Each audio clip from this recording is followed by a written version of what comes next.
네, 총선을 50여일 앞두고 여야의 공천 14 지금 속도를 내고 있는 모양새죠. 패널 두 분과 함께 정치권 소식을 자세히 짚어보도록 하겠습니다. 네, 노동일 파이내션 뉴스주필 차재현 부산 가톨릭대 특임 교수 함께합니다. 안녕하십니까? 안녕하세요. 네, 반갑습니다. 자, 대통령실 출신 인사들로는요, 이 주진우 전 비서관이 처음으로 영남권에서 공천을 받았는데 관련해서 정영환 공관위원장 이야기를 한번 들어보겠습니다.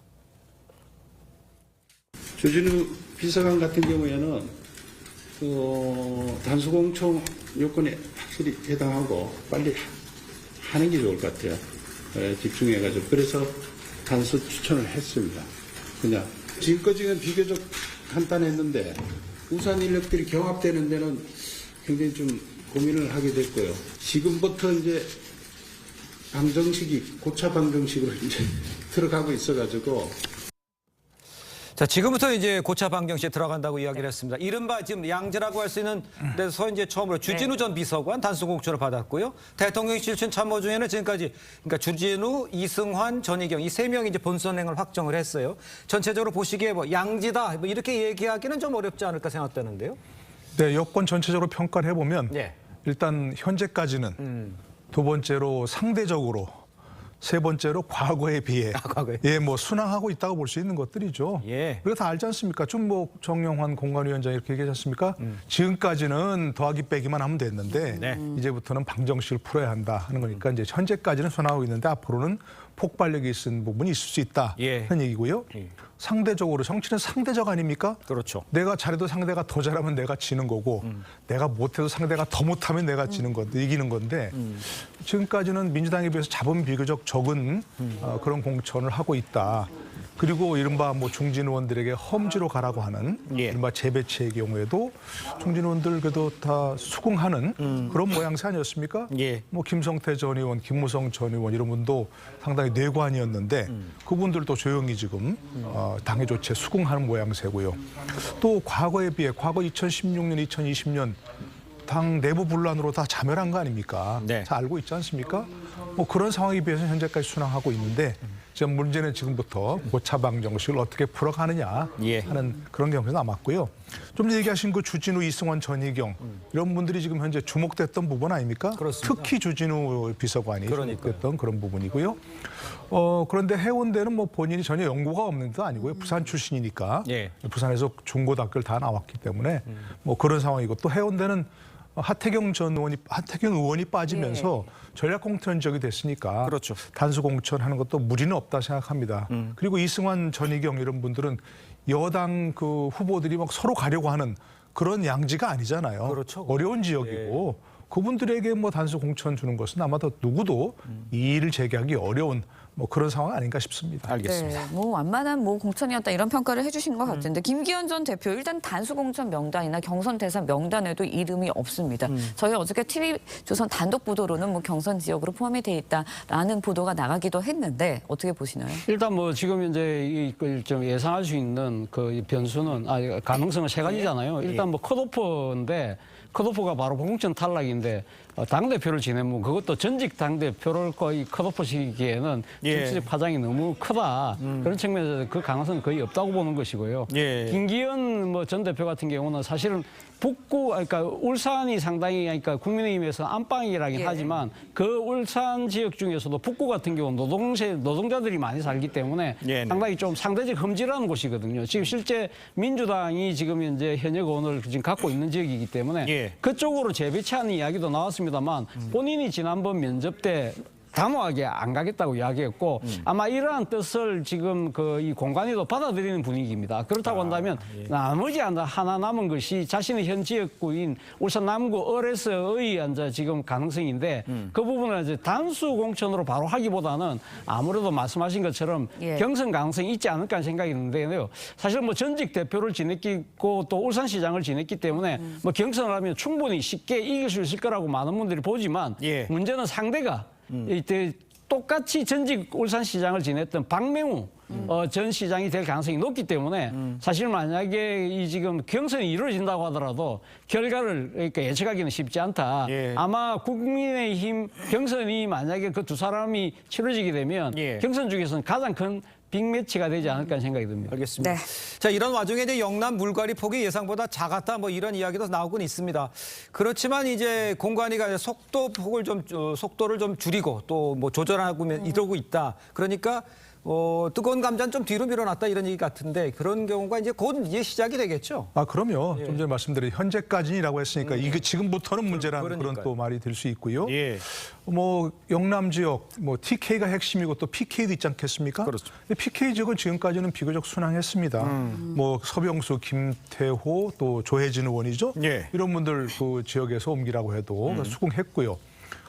그런데 TK 지역은 그 지역에서 움직일 수 있는 사람들이 없습니다. 왜냐하면 다 현역 의원이 좀 여당 소속이기 때문에 TK 지역에. 예, 그렇죠. 네. TK 지역이에요. 그렇습니다. 예, 그러니까 TK 지역에서는 뭐 어떻게 인위적으로 물갈이를 한다든가 예. 지역을 옮기라든가 하는 게 어렵죠. 예. TK 지역 의원을 TK 다른 지역으로 옮겨봐야 그건 뭐 의미가 없는 거고. 그러지. 그 TK 지역 중진 의원들 어디 수도권으로 옮기라고 그러겠습니까? 어떻게 하겠습니까? 그런데 한 가지 방식은 이제 전부 다 거의 다 그야말로 TK 지역 의원들은 경선을 붙이면 중진들은 3선 이상 그분들은 감점이 또 있거든요. 그러니까요. 거기다 또 여성이거나 신인이면 상대가 가산점이 있고요. 예. 그렇기 때문에 그 경선을 하게 되면 자연스러운 어떤 물갈이 되는 인원들이 나올 거라고 뭐 그렇게 예상할 수 있습니다. 알겠습니다. 네, 이제부터가 사실상 본격적인 공천이다라는 이야기들이 나오고 있는데 이제 뭐 수도권, 뭐 영남 중심으로 인력 재배치가 오늘부터 이뤄질 것이다라는 이야기가 나오고 있습니다. 강남을 지역을 좀 얘기를 해보면 박진전 장관, 이현모 전 비서관 비강남권으로 재배치가 될 것이다 이런 이야기들이 계속해서 나오고 있어요. 어떻게 예상하시나요? 일단 뭐 박진전 장관이나 이현모 전 비서관 같은 경우는 선당우사의 정신으로 험지로 재배치되는 걸 갖다가 나는 받아들일 수 있다는 입장을 밝혔기 때문에 예. 아마 이 두 분은 아마 다 이 상대적으로 좀 험지인 곳에 배치가 될 가능성이 높아 보입니다. 당장 박진전 장관 같은 경우는 종로에서 또 재선 의원을 지냈잖아요. 그렇기 때문에 아마 자신의 예지역구인 종로 쪽도 아마 이 지금 그러니까 공관위에서는 한번 들여다보고 있는 것 같아요. 예. 그러나 또 한편으로는 지금 이 심상정 의원이 있는 지금 이 고향갑 네. 집에 박진 장관을 투입한다는 설도 있거든요. 그렇기 예. 때문에 여러 가능성을 열어놓고 지금 타진을 하고 있는 것 같고 예. 이현모 전 비서관 같은 경우도 아마 수도권 험지 그중에서도 아마 경기도 쪽을 네. 아마 지금 공관위에서 내심 생각을 하고 있는 것 같은데 예. 구체적인 지역까지는 아직 드러나진 않았지만 아마 그런 쪽으로 배치가 될 것 같은데 문제는 그거예요. 그러니까 수도권 내에 상대적으로 그러니까 그 지금 국민의 입장에 험지가 많잖아요. 그런데 문제는 여기 투입할 이 지금 인재가 지금 박진전 장관이나 이현모 전 비서관 같은 그런 경쟁력을 갖췄다고 판단할 수 있는 인물이 많지 않다는 거예요. 아. 그렇다고 한다면 결국은 지금 가면 공간에서 가면 어디서 가면 수혈을 해올 것이냐 지금 생각하고 있는 것이 안방인 이 지금 영남 지역에 몰려가 있는 이 좋은 경쟁력이 있는 인사들, 이 아주 그 경력이 좀 화려한 분들 예. 이런 분들을 지금 수도권으로 배치를 하려고 생각을 하고 있는데 예. 과연 지금 안방에 가서 좀 편한 선거를 생각하고 계신 분들이 여기 호응할까? 이 부분이 가장 큰 문제인데 여기서부터 앞서 고차 방정식 말씀하셨는데 그 예. 고차 방식 중에 하나가 지금 이분들의 재배치 어떻게 설득을 해내느냐가 큰 하나의 관건이 아닐까 생각이 듭니다. 그러니까 네. 그 인재가 없다. 이제 경기도나 이쪽에서 이제 인재가 없다 해서 이제 영남에서 와서 했으면 좋겠다라는 이제 큰 그림은 그리고 있지만 받아들이는 건 또 다른 문제잖아요. 이게 실제적으로 말씀드린 것처럼 이런 문제가 현실화되면 반발도 쉽지 않아, 반발도 많을 예. 거로 예상이 됩니다. 그러니까 기본적으로 예를 들어서 뭐 TK 중진이라고 해서 예. 수도권 아무데나 배치해도 뭐 경쟁력이 있는 그런 사람은 아니지 않습니까? 그렇죠. 예. 그러니까 지난 때 봤지 않습니까? 예를 들어서 뭐 이혜원 뭐 서초 쪽에 여기 있는 분을 동대문으로 한다든가 예. 또 강남에 있던 의원을 뭐 경기도 광주로 보낸다든가 그거는 한마디로 가서 그냥 떨어지세요 이런 의미거든요. 그러니까 그것도 쉽지 않은 그런 상황이고요. 예. 그러나 기본적으로 그분들이 동의해야 되고 또 한 가지는 예. 그야말로 공개적인 일관된 그런 기준을 적용해서 함께 이렇게 논의해야 한다면 문제가 없는 것인데 그리고 인위적인 재배치 이런 것들은 별로 바람직한 그런 것은 아니라고 생각하고요. 현재로서 아까 예를 들은 뭐 서병수 의원, 김태우 의원, 조혜진 의원 같은 경우는 같은 PK 지역 내에서 옮겼잖아요. 그렇죠. 예, 그 정도는 경쟁력이 있다고 볼 수 있는데 전혀 엉뚱한 지역으로 옮기는 것은 사실은 그 본인들에게도 그렇고 그리고 또 그에서 옮긴 지역 그분 유권자들은 뭐라고 생각하겠습니까? 자기 지역에서 전혀 뭐 활동도 하지 않았던 예. 그런 분들인데 온다고 그냥 무작정 뭐 지지하겠습니까? 그런 부분들은 충분히 고려할 그런 만한 부분이라고 생각합니다. 알겠습니다. 국민의힘이 이야기한 이 공천 이 고차 방정식 어떻게 풀지 네. 함께 지켜보도록 하고요. 다음으로 민주당 소식 짚어보겠습니다. 민주당이요 서울 성동갑 여론조사에서 임종석 전 신장을 제외한 데 이어서 홍영표, 송갑석 의원 등 이 비명계를 제외하고 여론조사를 돌린 것으로 확인이 돼서 지금 논란이 일고 있습니다. 이러다 보니 혹시 친문계를 이게 뭐 쳐내려 하는 게 아니냐 뭐 이런 이야기도 좀 나오고 있어요. 그런데요, 뭐 지금 이 그러니까 언론 보도를 보면 지금 이 여론조사의 주체가 민주당이라고 딱 이렇게 그거는 아닌 이제 것 같아요. 인정을 한 것 같지는 않아요. 네. 그렇지만 어떤 식으로 본다고 이 조사를 할 수 있는 사실 이런 그 뭐랄까 정치적인 이유 또 이 네. 정치 여력을 갖고 있는 데는 아무래도 그러니까 공당이 민주당일 가능성이 높다는 것이죠. 그렇다고 예. 한다면 실제 이러한 조사가 이루어졌고 여기에 바탕에서 이 지금 이 현역들이 만약에 탈락될 경우 이 지금 공교롭게도 다 소위 말하는 친문계들이잖아요. 예. 지금 민주당 내에서 이야기하고 있는 정권교체 책임론가하고 맞물려서 사실 이런 부분들이 실제 가시화되고 현실화될 경우에는 아마 당내 내용이 이제는 내전으로 폭발할 수밖에 없는 상황이라는 것이죠. 그렇기 때문에 실제 이런 식으로 바로 컷오프 시키기보다는 네, 네. 제가 생각했을 때는 일종의 뭐랄까 이 지금 친문 현역들이 있는 지역에 일종의 경쟁력이 있는 대안을 골라내기 위한 하나의 여론조사가 아니었을까 이런 식으로 해서 그러면 이 지금 친문 현역을 대신할 수 있는 사람들을 좀 경쟁 있는 사람을 골라내서 이분들과 지금 현역들과 이 지금 경선을 거치는 예. 그런 방향으로 간다고 한다면 사실은 경선에서 탈락할 경우에는 어떻게 반발할 방법이 없잖아요. 그러니까요. 아마 그런 식의 정치적 수순을 밟고 있는 것이 아닐까라는 생각이 듭니다. 네, 여론조사의 주체가 민주당이라고 국적으로 나오지 않은 상황입니다. 그렇다 예. 보니까 정체불명의 여론조사에서 현역 의원 일부가 빠져있는 여론조사. 그렇다 보니까 계속해서 밀실공천, 비선공천 그 의혹 이어지고 있는 거거든요. 어떻게 보시나요? 글쎄 뭐 이재명 대표와 몇 사람이 모여서 이렇게 얘기했다는데 뭐 당내 일반적인 그런 그 당 뭐 현안이라든지 예. 당내 문제 이런 것들은 논의할 수 있겠죠. 네. 근데 지금 당에서 정치 현안 공천 빼고 뭐가 있겠습니까? 그렇지 않습니까? 예. 현안 가장 중요한 게 공천이고 그걸 어떻게 뭐 재배치를 한다든지 아니면 누구를 탈락시키고 누구를 한다든가 이런 게 나올 거 아니겠습니까? 그런데 그걸 이제 그야말로 일부 사람들이 모여갖고 하는 건 안 되죠. 공천관리위원회가 있고 네네. 또 전략공천관리위원회까지 있는데 예. 그런 데서 논의를 해야 되는 부분이고 근데 왜 이렇게 아까 얘기한 대로 뭐 그야말로 일부 친문 또는 비명 이런 분들은 빼고 여론조사를 해버린다든가 뭐 그런 것들을 전체적으로 보면 이재명 대표의 총선에 임하는 컨셉이 뭘까 예. 의문이 갈 수밖에 없는 거죠. 목표가 뭘까. 그야말로 지금 현재 의석만 유지한다 해도 제1당의 당이 되는 것이고 엄청난 영향력을 가지는 거 아니겠습니까? 네. 근데 지금 현재 돌아가는 민주당 모양을 보면 그런 것도 아닌 것 같다는 생각이 드는 거죠. 그래서 아마도 첫 번째 컨셉이 많은 저 관측통들이 얘기하는 것처럼 예. 본인의 지배력을 강화하는 민주당에 대한 그야말로 이재명의 민주당을 만들려는 그런 거 아니겠느냐. 그래서 거기에 조금이라도 방해가 되는 사람들은 다 쳐내려고 하는 뭐 그런 컨셉인 것 같다는 생각이에요. 예. 일당이 된다든가 뭐 다수당이 된다든가 하는 그런 것이 아니고 예. 결국은 이제 선거 후를 바라보는 거겠죠. 네. 선거가 아니라 선거 후를 바라보고 본인의 안위를 어떻게 지킬 것인가 하는 것이 이제 가장 중요한 그런 컨셉이 된 것 같다. 알겠습니다. 그런 부분에 있어서는 민주당을 지지한 사람들 모두가 우려하고 있는 예. 그런 부분인 거죠. 알겠습니다. 지금 선거 후를 바라보고 있다는 지적도 해주셨습니다만 그렇기 때문에 이 사람의 출마 여부에 관심이 집중이 되고 있습니다. 당 지도부 임종석 전 실장 중성동갑 출마에 대해서 아직도 결론을 못 내리고 있습니다. 네. 이야기 한 달 전부터 계속 이뤘었죠. 임 전 실장 운명처럼 다시 성동을 해 돌아왔다.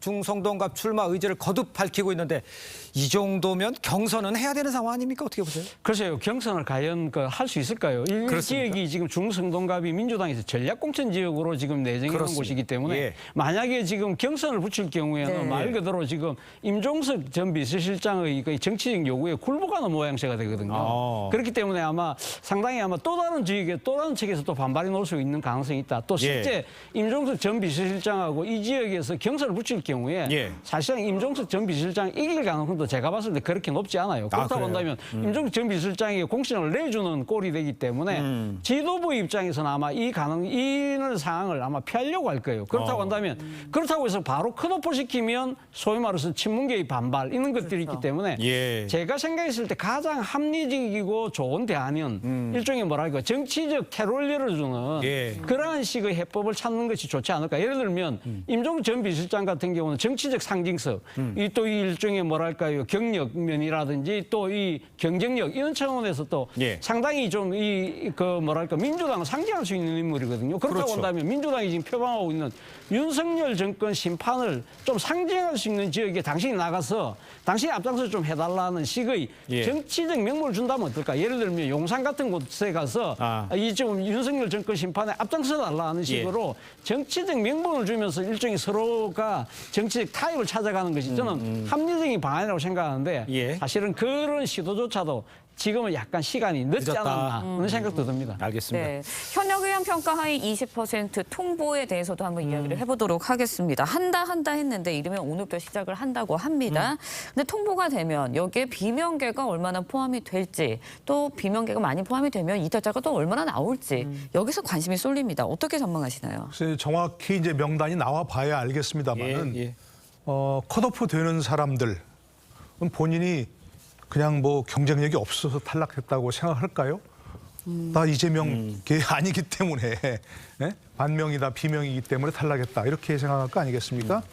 뭐 여러 가지 공천 뭐 기준에 따라서 여러 가지 뭐 수치를 제시할 수도 있지만 예. 기본적으로 하위 10% 미만은 경선에서 30% 감점으로 감산을 하고 거기다 또 20% 미만 하위 20%의 경우에는 예. 20% 감산한다는 거 아니겠습니까? 그러면 사실 경선 같은 것도 하나만한 그런 상황이거든요. 예. 그러니까 그렇게 해서 만약에 컷오프 대상이 되어서 탈락한다 그러면 이분들은 그야말로 공천에 목숨을 거는 현재 상황이고 예. 그런 상황에서 순순히 수긍하겠습니까?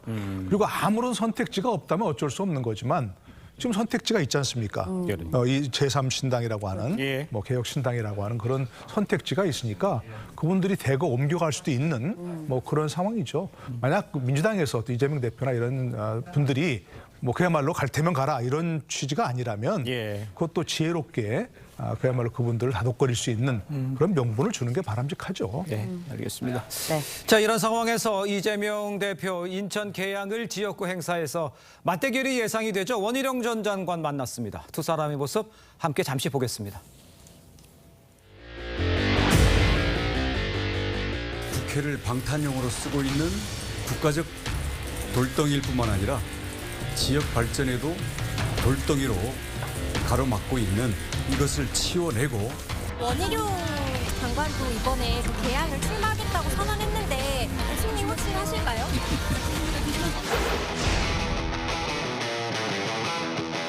부의장님께서는 오른쪽 자리 쪽으로 이동해 주시고요.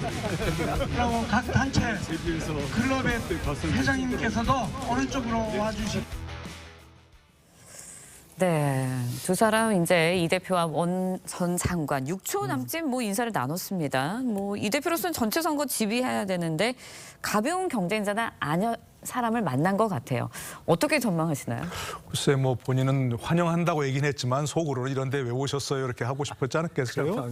예, 이거 연고도 없는데 예. 뭐 본인이 저렇게 하는 것은 결국 뭐 라이벌이니까 적은 아닌 거죠. 예. 라이벌이니까 저렇게 당연히 서로 페어플레이를 다짐해야 되는데 예. 겉으로 웃고 있지만 속으로 긴장하시겠죠. 예. 원희룡 전 장관의 경쟁력이 만만치 않고요. 그리고 뭐 얘기 들어보니까 지금까지 선거에서 한 번도 패하지 않았다는 거 아닙니까? 예.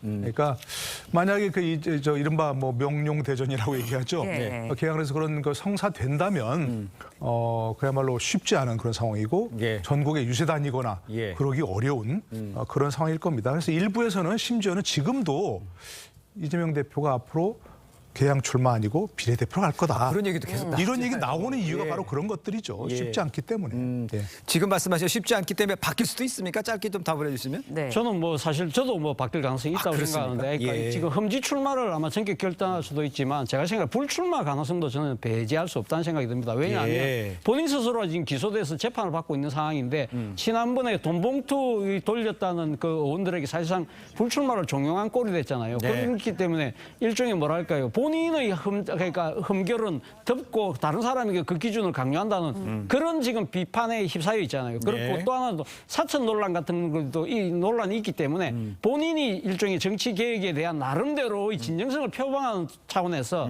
뭐 저는 불출마 결단도 배제할 수 없다는 생각이 듭니다. 예, 네. 알겠습니다. 자, 계속해서 개혁신당 이야기도 해보겠습니다. 합당 열흘 만에 이낙연, 이준석 두 공동대표 간에 파열음이 커지고 있어요. 어제 김종민 최고위원 기자회견 발언을 한번 들어보겠습니다. 그래서 이낙연 대표의 총괄선대위원장의 지휘에 따라서 기본 방향, 주요 정책에 대해서는 한번 최고위에서 검토해보고 하자. 이렇게 얘기했어요. 이게 잘못됐어요? 오히려 이준석 대표의 불완전을 완성시켜주는 거 아닙니까?